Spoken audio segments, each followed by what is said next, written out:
আমি নিজেকে আশারি মাতুরিদি বলে থাকি।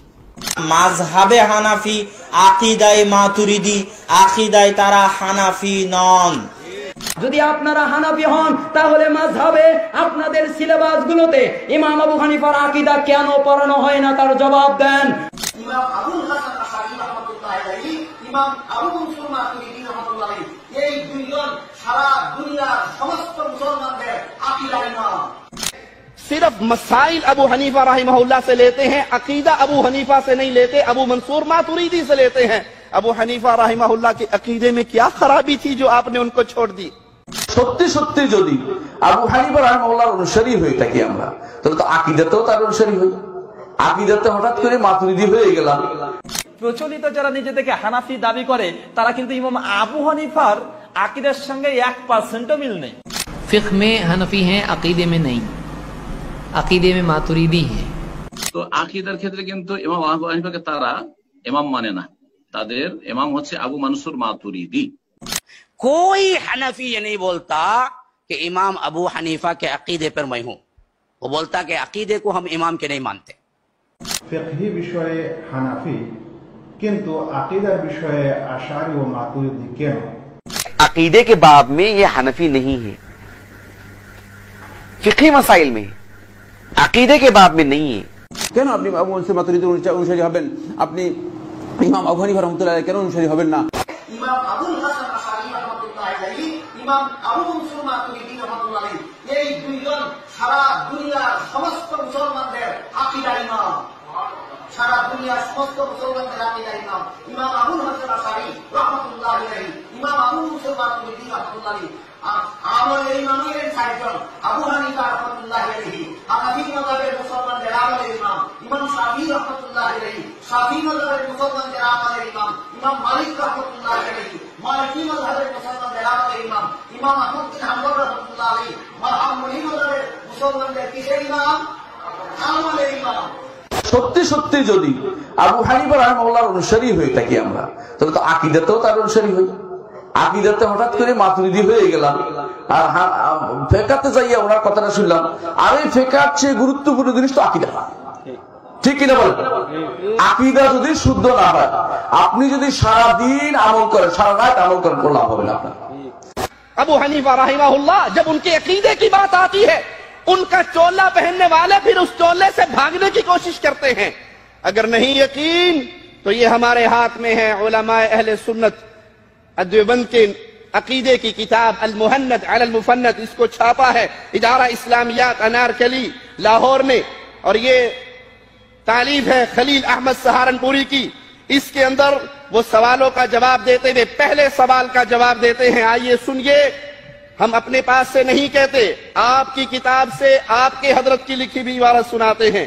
कहते हैं हम जवाब शुरू करें, इससे पहले जानना चाहिए कि हम और हमारे मशाइख और हमारी सारी जमात फरुआत में मुकल्लिद हैं इमाम आज़म अबू हनीफा नुअमान बिन साबित के, और असूल और एतकाद में हम पीछे चलते हैं इमाम अबुल हसन अशरी के और इमाम अबू मंसूर मातुरीदी के, और तरीका हाय सूफिया में हमको इंतसाब हासिल है, सिलसिला आलिया नक्शबंदिया, तरीका ज़किया, मशाइख चिश्त और सिलसिला कादरिया सोहरवर्दिया, हम उनके साथ चलते हैं।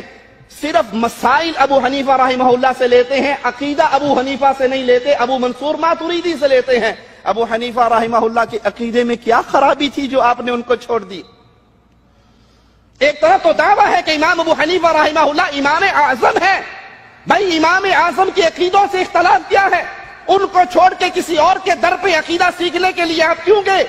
क्यों अबू मंसूर मातुरीदी के पीछे चले और क्यों अशरियों के पीछे चले? अबू हनीफा रहमहुल्लाह का अकीदा क्यों नहीं लिया? इसलिए कि अबू हनीफा रहमहुल्लाह अकाइद के मामले में अक्सरियत उनके अक़वाल अहलुल हदीस के मुवाफिक है, अहलुस सुन्नह के मुवाफिक है।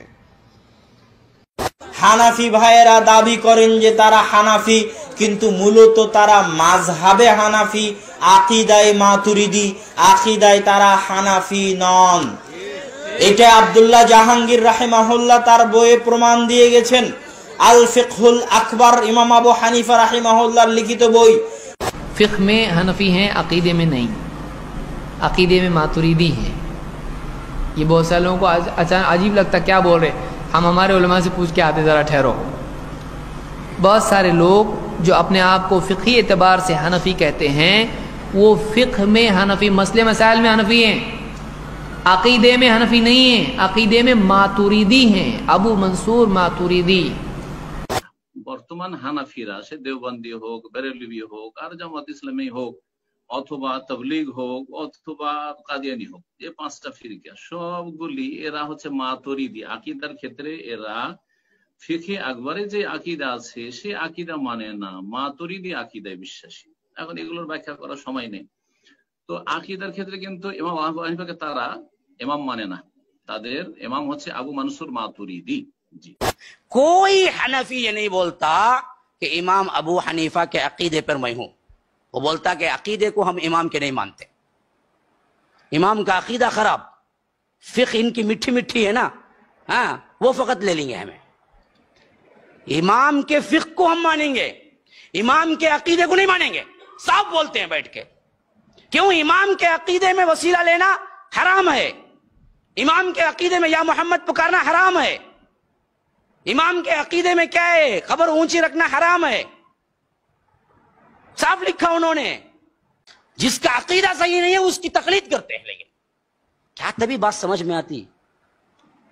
ऐसा किताब और सुन्नत को छोड़े तो इंसान दीवाना होता। एक इंसान, एक इमाम जिसको तुम कहते हो उसकी बात हदीस भी आए तो हम छोड़ेंगे, बात मानेंगे उसकी, लेकिन उसी शख्स के लिए कहते हो कि इसके अकीदे को हम नहीं मानेंगे। हम कहते हैं कि अगर मानते हो ना जी, अकीदे से भी मान लो ना। अगर तुम फिक्र में इमाम को मानते हो ना, अकीदा भी मान लो इमाम का। अगर तुम्हारी नजर में इमाम का अकीदा सही नहीं है तो फिर उनका फिक्र कैसे सही होगा तुम्हारे वास्ते?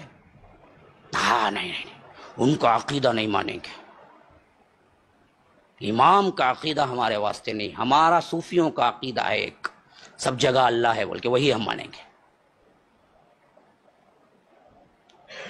इमाम के जमाने में तो वहदतुल वजूद अभी आया भी नहीं था, सूफी आए भी नहीं थे।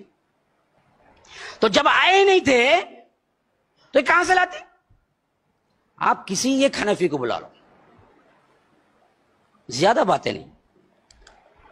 इमाम की तकलीद मानता ना, इमाम का अकीदा भी मान ले। अगर इमाम का अकीदा सही नहीं है फिर तकलीद खाली मानता है तो ये कैसे जायज होगा? जिसका अकीदा ही सही नहीं है उसके मुखल्लिद बन गए तो जिंदगी में कभी नहीं मानेगा। क्यों? अगर इमाम का अकीदा मान ले तो याद रखो इमाम का अकीदा वही था जो आज के अहलुल हदीस सलफियों और वहाबियों जो कहते हैं ना ये लोग। প্রচলিত যারা নিজেদেরকে হানাফি দাবি করে তারা কিন্তু ইমাম আবু হানিফার আকীদার সঙ্গে 1% মিল নেই। এই জন্য তারা পরিষ্কারভাবে রুদ্দুল মুখতার প্রথম খণ্ড 56 পৃষ্ঠা পরিষ্কারভাবে লিখেছে যে ইমাম আবু হানিফা রাহিমাহুল্লাহর আকীদাতে তাকলিদ করা নাজায়েজ হারাম। জানেন এই যে মাযহাব ও তাকলিদ কিও কেন বইটা বললাম, ওই বইটাতে দেখবেন শেষের দিকে চলে যাবেন 112 নম্বর পৃষ্ঠা, মাযহাব কিও কেন, সূরা তওবার 31 নম্বর আয়াতের ব্যাখ্যা করতে গিয়ে লিখেছে লেখক যে ইমাম আবু হানিফা রাহিমাহুল্লাহর আকীদাগত বিষয়ে তাকলিদ করা হারাম। তাফসীর রুহুল বায়ান নাম শুনেননি? সূরা হুদ আয়াত নম্বর 17 তাফসীর করতে গিয়ে লিখেছে ইমাম আবু হানিফার আকীদাগত বিষয়ে তাকলিদ করা হারাম। সমস্ত হানাফি যারা দাবি করছে তাদের মধ্যে অনেকগুলো দল আছে, দেওবন্দি, বেরলভী, ফুরফুরা, চরমনাই, এনাদপুরি, জোনপুরি, মাঝভান্ডারি, রাজারবাগী, ফুলতুলি, আবার ফুরফুরা, যতগুলো দল আছে সকলের ঐক্যমতে যে ইমাম আবু হানিফার আকীদায় তাকলিদ করা যাবে না। কোথায় করা যায়? মাসালাগত বিষয়ে, শুধু মাসালাগত বিষয়ে। বলেন তরিকা, কোন তরিকা মানে ইমাম আবু হানিফার তরিকা মানে না, তরিকাগত বিষয় ইমাম আবু হানিফা মানা যাবে না এবং আকীদাগত বিষয়ে মানা যাবে না। তো মানছেন কিসের? পুরোই মাসালাতে নামাজ, রোজা, হজ, যাকাত, আর কোন জায়গাতে ইমাম আবু হানিফা মানা হয় না। इस पूरे हिंदुस्तान में अहनाफ का सबसे अजीम इदारा दारुल उलूम देवबंद, आपने इनकी वेबसाइट जाके देखो, आप उर्दू जुबान में भी है, अरबी जुबान में भी है और अंग्रेजी जुबान में भी है। बस वजह होगी आपको, आप अंग्रेजी में भी जाके देख सकते हैं, आप उर्दू में भी देख सकते हैं, बहुत मुमकिन हो हिंदी जुबान में भी हो। उसमें इन्होंने साफ लफ्जों में लिखा है, साफ लफ्जों में। जब इस दर्स की एडिटिंग हो तो उसमें वो भी दिखा दे ताकि पढ़ने वाले पढ़ लें, बात झूठ सच और में फर्क हो जाए, किसी पर इल्जाम वाली बात ना हो। बता होगी आपको, उसमें उन्होंने लिखा है कि अकीदे के बाब में ये हनफी नहीं है, फिक़ही मसाइल में, अकीदे के बाब में नहीं है, ये हनफी हैं फुरूई मसाइल में, उसूली मसाइल में ये मातुरीदी हैं।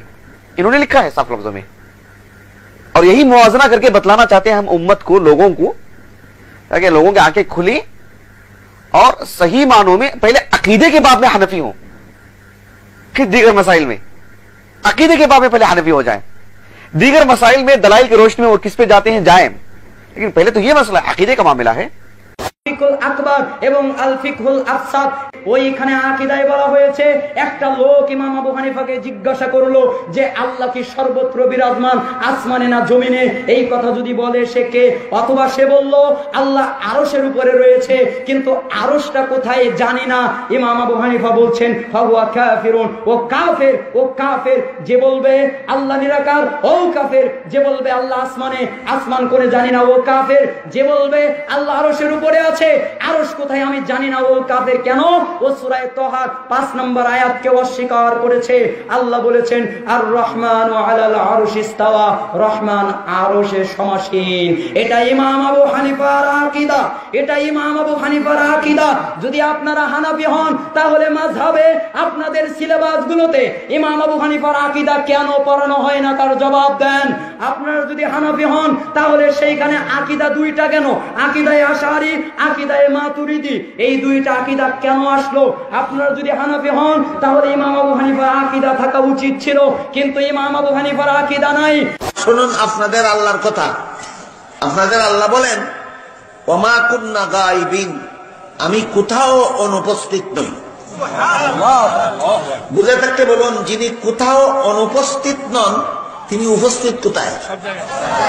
শুধু আসমানের উপরে না সর্বত্র? এই জন্য মুসলমানের আল্লাহ সর্বত্র বিরাজমান, লা মাযহাবিদের আল্লাহ পৃথিবীর কোথাও নাই। বলেন ইসলামের জালমদিনের কাছে যে ইসলাম আছে এটা সহিহ ব্যাখ্যার ইসলাম না মন গড়া ব্যাখ্যার ইসলাম? মন গড়া ব্যাখ্যার ইসলাম। যদি কেউ মনে করে আল্লাহ সর্বত্র বিরাজমান, সে হচ্ছে কাফের, কাফের, কাফের, সে মুশরিক। কেন? শোনেন, আল্লাহ তাআলা তার আরশের উপর রয়েছেন, তার জ্ঞান, তার দেখা সব জায়গায় রয়েছেন। আল্লাহ তাআলা এরা দলিল দেয়, যারা পথভ্রষ্ট এরা দলিল দেয় কোরআন আয়াত দিয়ে। কি ধরেন? ওয়া হুয়া মাআকুম আইনামা কুনতুম, তোমরা যেখানে থাকো আল্লাহ তোমাদের সাথে আছেন। দলিল দিচ্ছে না? অর্ধেক দলিল দিচ্ছে। এরপরে পড়েন ওয়াল্লাহু বিমা তা'মালুনা বাসীর, কারণ আল্লাহ যা তোমরা করছো সব দেখছেন। খেয়াল করছেন জিনিসটা? কারণ বর্ণনা করে, দেখাটা বর্ণনা করে দিয়েছেন। এই জন্য দেখেন যেখানে যেখানে মানিয়ত আসছে, মানার কথা আসছে, তোমাদের সাথে আছে, সেখানে সেখানে সাথে সাথে সামির বাসির কথা আসছে, তিনি দেখছেন এবং শুনছেন, সেটা আসছে। এটি ইমাম আবু হানিফা রহমতুল্লাহ আকীদা নয়, এটি ইমাম শাফি রহমতুল্লাহ আকীদা নয়, এটি ইমাম মালিক রহমতুল্লাহ আকীদা নয়। স্পষ্ট করে আপনাদেরকে জানিয়ে দিতে চাই, এটি ইমামদের আকীদা নয়, আইম্মাতুল ইজতিহাদের কারো আকীদা ছিল না, বরং এটি 310 হিজরি সনের এর পরে এই আকীদাগুলো সংকলিত হয়েছে। সুতরাং 310 হিজরির আগে যারা অতিক্রম করে গিয়েছিলেন তাদের আকীদা কি সেটা আমাদের জানা দরকার না? অবশ্যই জানতে হবে, কারণ এই আকীদার এই মানহাজ সম্পর্কে আল্লাহ নবী সাল্লাল্লাহু আলাইহি ওয়াসাল্লাম সাহাবীদের বক্তব্য উল্লেখ করে দিয়েছেন। মা আনা আলাইহি আল-ইয়াউম ওয়া আসহাবি, যার উপর আমি এবং আমার সাহাবীরা প্রতিষ্ঠিত রয়েছি সেই আকীদা গ্রহণ করবে। সুতরাং সাহাবায়ে কেরামের আকীদার না গিয়ে আপনি 310 পরে যাচ্ছেন কেন? 700 যাচ্ছেন কেন? 700 হিজরিতে যাচ্ছেন কেন? আপনি আগে যেতে আপনার অসুবিধাটা কোথায়? আপনি আল্লাহ রাসূল সাল্লাল্লাহু আলাইহি ওয়াসাল্লাম সাহাবীদের কাছে যেতে অসুবিধাটা কোথায়? আপনি কেন সেখানে যাবেন না? কেন আপনি এসে বলবেন যে আমি আবুল হাসান আশআরীর অনুসারী? কারণ আপনি কেন আবু বকরের অনুসারী হবেন না? আপনি কেন ওমর ইবনে খাত্তাবের অনুসারী হবেন না? আপনি কেন সাহাবায়ে কেরামদের অনুসারী হবেন না? আপনি কি কারণে আবুল হাসান আশআরীর অনুসারী হবেন? আপনি বলেন আমি আবু মনসুর মাতুরিদির অনুসারী, কেন আপনি আবু মনসুর মাতুরিদির অনুসারী হবেন? আপনি ইমাম আবু হানিফা রাহমাতুল্লাহ কেন অনুসারী হবেন না? ইমাম আবু হানিফা রাহমাতুল্লাহ উস্তাদ হাম্মাদ ইবনে সুলাইমানের অনুসারী কেন হবেন না? তার উস্তাদ ইব্রাহিম আন-নাখাই কেন অনুসারী হবেন না? তার উস্তাদ আল-কামাইয়ের অনুসারী হবেন না? তার উস্তাদ আব্দুল্লাহ ইবনে মাসউদের কেন অনুসারী হবেন না? কেন হবেন না? সুতরাং এখান থেকে বোঝা যাচ্ছে মূলত এর মধ্যে কিছু কি রয়ে গেছে, মানে দাল মে কুছ কাল হয়, এর মধ্যে কিছু সমস্যা রয়ে গিয়েছে।